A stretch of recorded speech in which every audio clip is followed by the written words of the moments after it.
Selamat datang di Alesa Scare.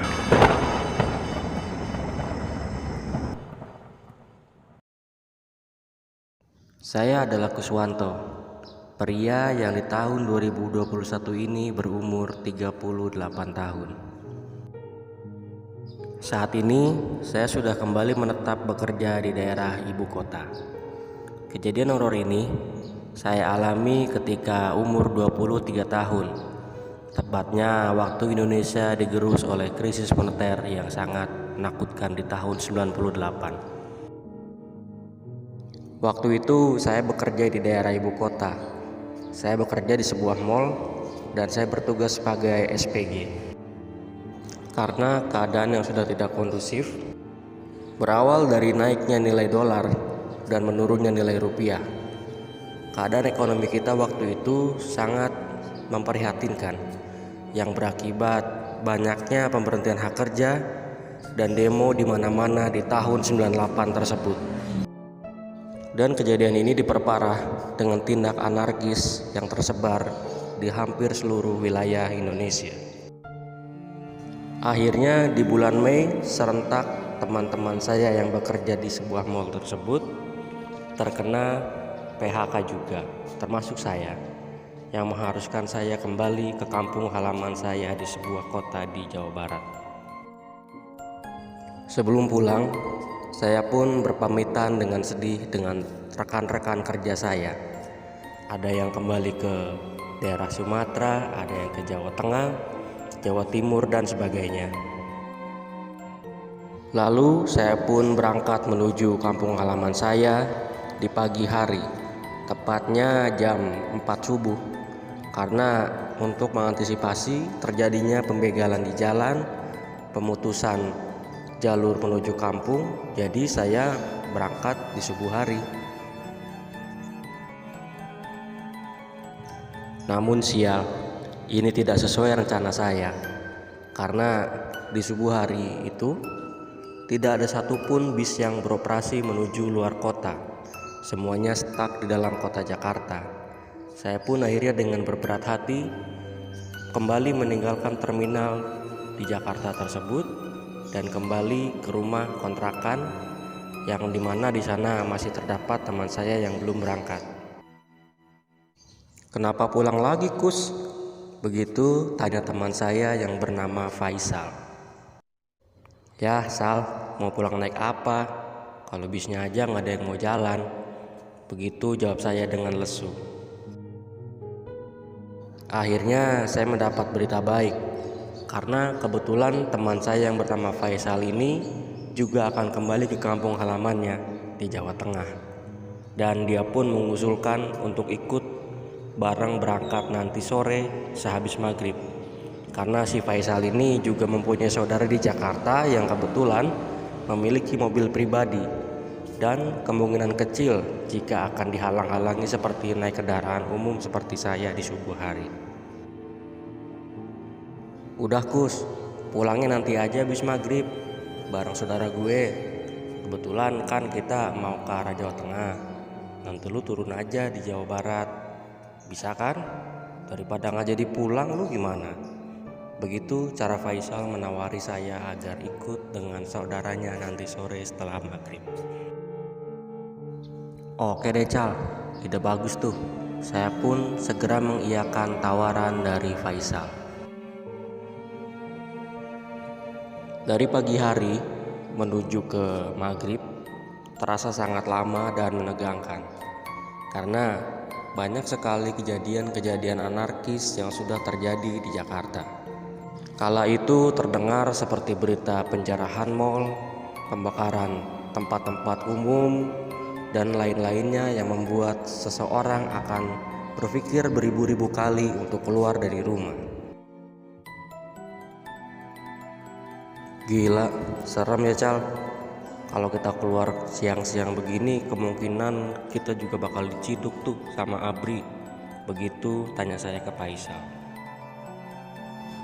"Iya Kus, makanya udah kita mah diem-diem aja, gak usah ikutan. Kalau ikutan juga gak akan dapat apa-apa. Yang ada kita di penjara, terus hilang. Selesai deh kita." Begitu jawaban dari Faisal. Jam 5 sore hari. Kus, ayo siap-siapin baju lu. Saudara gue udah mau berangkat nih. Udah dari subuh Cal, kalau nyiapin baju mah. Begitu jawabku. Akhirnya saudara Faisal pun tiba. Ternyata dia ini adalah omnya Faisal. Sepertinya om dari Faisal ini termasuk orang adaan, karena di waktu itu tidak semua orang bisa memiliki sebuah mobil. Waktu itu kita sepakat menunggu selesai ba'da maghrib, karena kita akan melaksanakan sholat maghrib terlebih dahulu bersama-sama. Berharap dan berdoa semoga perjalanan pulang kita kali ini selamat dan lancar sampai di tujuan kita masing-masing. Pukul 18.40, kami bertiga pun berangkat menuju kampung halaman kita masing-masing.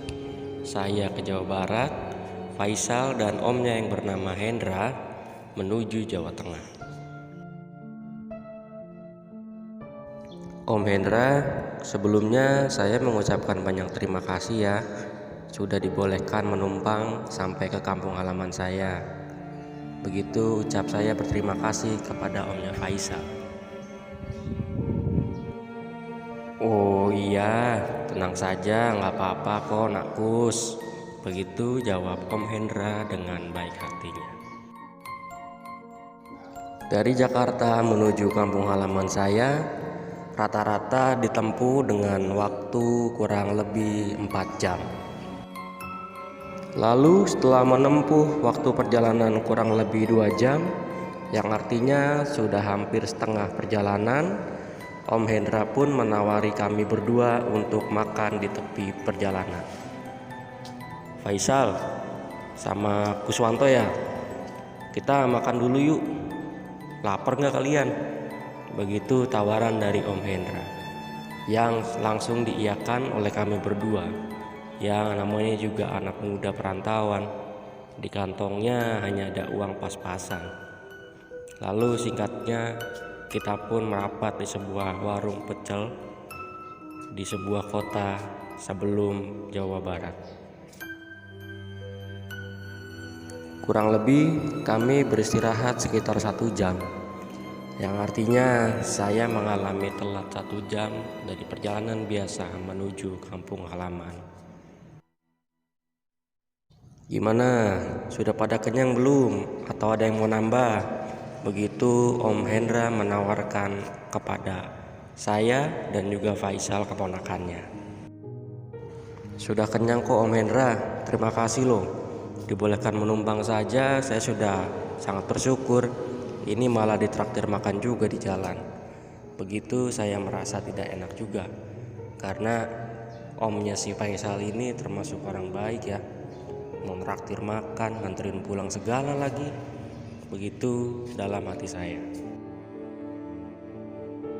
Jam waktu itu menunjukkan pukul 9:30 malam. Kami melanjutkan perjalanan dari tempat makan kami. Karena perut yang sudah kenyang, tanpa sadar saya pun tertidur di mobil Om Hendra. Kuswanto, ayo bangun, udah sampai nih di tempat kamu. Begitu kata Om Hendra membangunkan saya yang sedang tertidur. Oh sudah sampai ya Om, maaf ya Om jadi ketiduran. Ya sudah, saya turun di sini ya. Saya pun berpamitan dengan Om Hendra dan Faisal. Dan tentu tidak lupa saya mengucapkan terima kasih yang sangat banyak kepada mereka berdua. Saya pun turun dari kendaraan Om Hendra, dan mereka berdua beranjak pelan-pelan menjauhi titik berdiri saya. Waktu itu saya turun bukan di terminal, karena Om Hendra mengambil jalur alternatif yang menuju tempat kampung halaman saya. Saya turun di daerah perbatasan desa, yang mana waktu itu belum seramai atau sebanyak penduduk seperti sekarang, masih sangat sepi. Dan waktu itu menunjukkan pukul 12 malam kurang 15 menit. Tumben kadang lewat tukang ojek atau tukang becak, begitu batin saya berkata. Maklum saja, di tahun itu transportasi yang masih sangat diandalkan di kampung saya adalah jasa ojek pangkalan atau tukang becak. Ya, harap maklum saja, karena kejadian ini terjadi di tahun 98, yang mana artinya belum secanggih di tahun 2021 ini. Transportasi kita tinggal pilih mau naik apa. Kalau dulu mana bisa, yang ketemunya itu yaitu kita naiki. Nggak bisa memilih kita mau naik apa, harganya berapa. Lebih seperti ya nerima sajalah keadaannya. Adanya ojek ya naik ojek, adanya tukang beca ya naik beca. Kalau siang biasanya suka ada delman di kampungku ini. 10 menit, 20 menit pun berlalu, saya menunggu terdiam diri di persimpangan jalan kampung saya. Mau jalan kaki masih sangat jauh. Sudah malam pula, bahkan bisa dibilang menjelang pagi. Akhirnya dari kejauhan terdengar suara bunyi bel ciri khas becak. Saya pun segera bangkit dari duduk saya dan mempersiapkan tas-tas bawaan saya.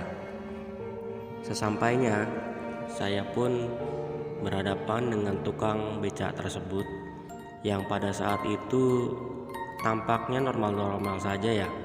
Tidak ada hal yang ganjil, atau mungkin saya tidak memperhatikan karena lelah dan ngantuk juga.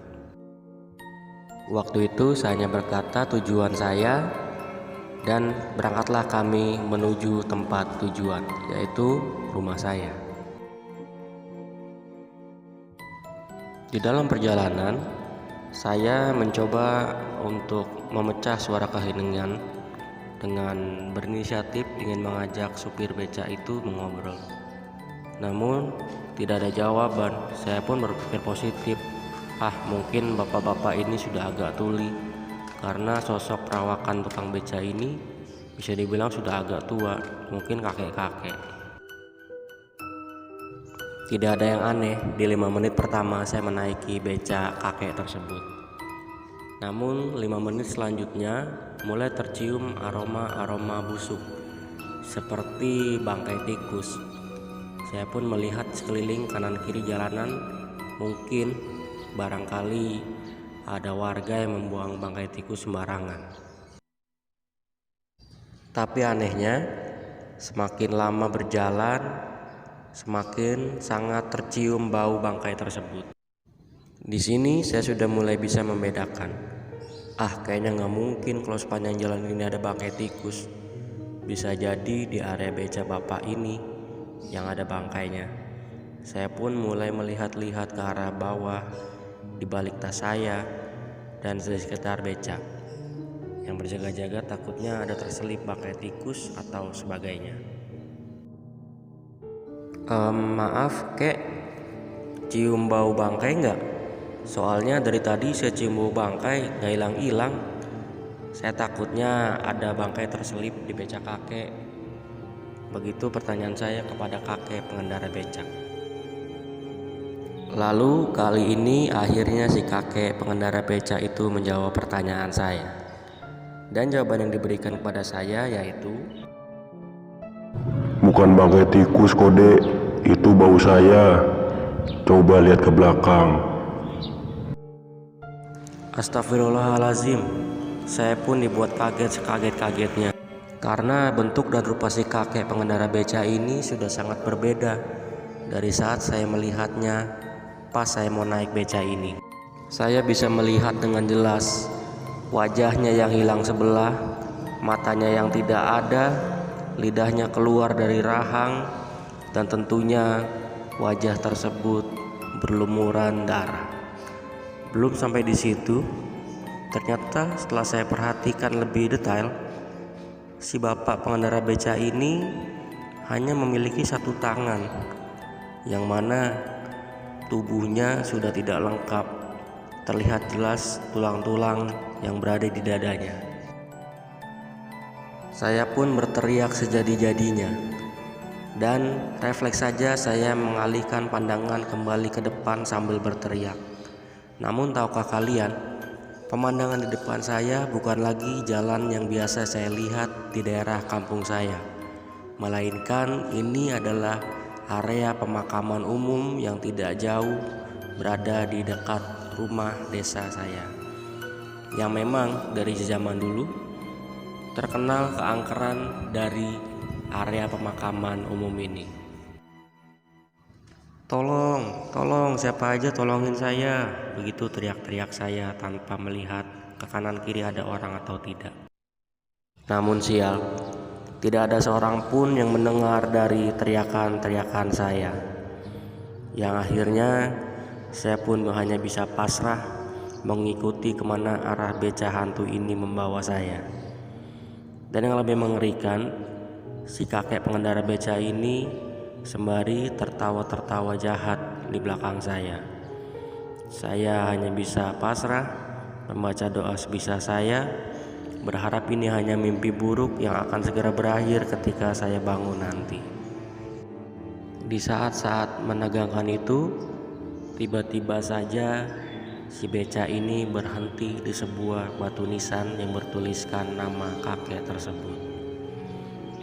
Lalu, seperti saya tidak bisa bergerak atau seperti tidak bisa menggerakkan anggota tubuh saya pun hanya duduk di beca itu.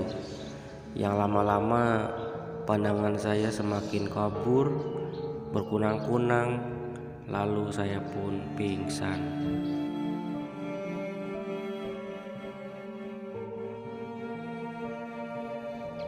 Saya pun tiba-tiba terbangun sudah berada di rumah orang tua saya, yang mana mereka bertanya keheranan, kenapa kok bisa nyasar ke kuburan itu?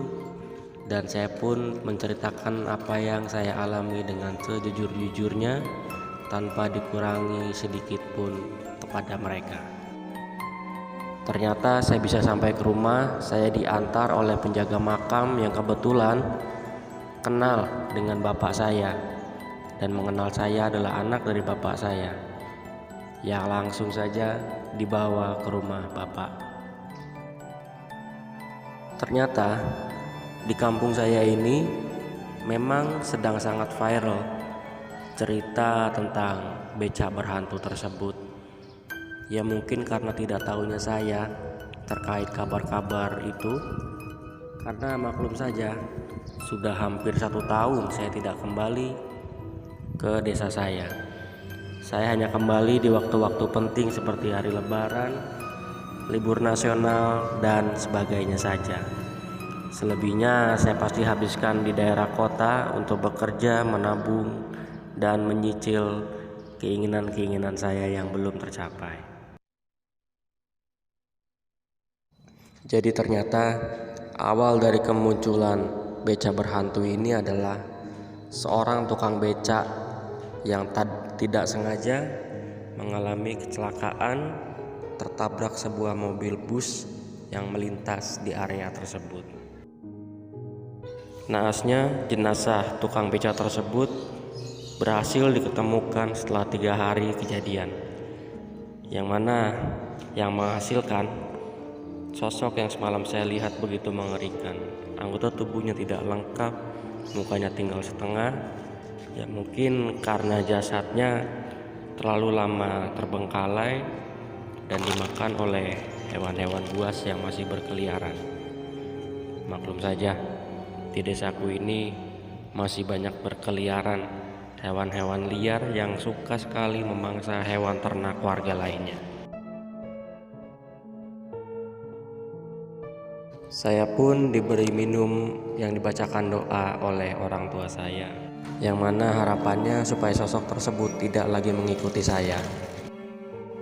1 minggu pun berlalu semenjak kejadian tersebut, yang mana saya berniat tanpa sepengetahuan orang tua saya kembali ke area pemakaman tersebut dan mencari batu nisan yang tertera nama si kakek. Ya, saya agak kasihan sebetulnya dan ingin mendoakan arwah si kakek supaya tenang di alam sana dan tidak lagi mengganggu warga-warga di sekitar kami atau orang lain yang sedang tidak sengaja melintas di tempat kejadian perkara kakek itu terbunuh. Setelah saya berziarah dan mendoakan, di sepanjang jalan pulang menuju rumah saya, masih dalam area pemakaman, saya selintas seperti mendengar suara bisikan-bisikan yang bunyinya seperti ini. "Terima kasih ya sudah mendoakan kakek." Begitu bunyi samar yang saya dengar. Saya pun bukannya takut, justru malah tersenyum bahagia. Alhamdulillah, doa saya didengar si kakek. Mudah-mudahan dia tidak gentayangan lagi. Amin.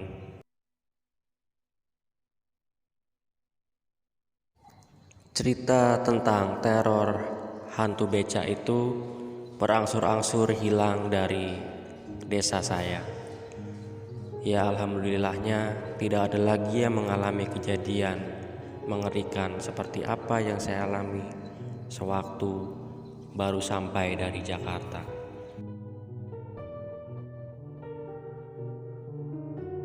Begitulah kurang lebihnya cerita horor atau pengalaman horor saya menaiki beca hantu. Saya Kuswanto, terima kasih sudah mendengarkan cerita saya dan wassalamualaikum.